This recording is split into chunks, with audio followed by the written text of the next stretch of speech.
આજે આપણે બનાવશું હેલ્ધી અને પૌષ્ટિક એવું સિંગોડાનું શાક. સિંગોડાને અંગ્રેજીમાં વોટર ચેસ્ટનટ પણ કહેવામાં આવે છે. તમે આ રેસીપી ક્યારે ટ્રાય કરી છે? કોમેન્ટ કરજો. એના માટે આપણે 1 ટમેટું, 2 કાંદા અને સિંગોડા લઈ લીધા છે. સિંગોડાના સફેદ ભાગના નાના નાના કટકા કરી નાખ્યા છે. ગ્રેવી તૈયાર થઈ ગઈ છે. તેલ મૂકી દીધું છે. તેલ આવે એટલે રાઈ અને જીરાનો વઘાર કરીને એમાં ગ્રેવી નાખી અને થોડી વાર ચડવા દેવાની છે. ગ્રેવી ચડી જાય એટલે એમાં મસાલા નાખી દેવાના છે. હળદર પાવડર નાખવાનું છે, મરચી પાવડર નાખી દેવાનું છે અને સ્વાદ પ્રમાણે આપણે નમક પણ નાખી દેવાનું છે. પછી એને એકદમ મિક્સ કરી દો.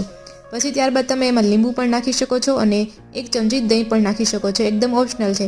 ત્યાર પછી તેમાં સિંગોડાના તમે કટકા પણ નાખી દેવાના છે અને એકદમ મિક્સ કરી દેવાનું છે અને 4 થી 5 મિનિટ માટે ચડવા દેવાનું છે. પછી એમાં આપણે નાખી દઈશું માંડવી એટલે કે સિંગદાણાનો થોડોક ભૂકો.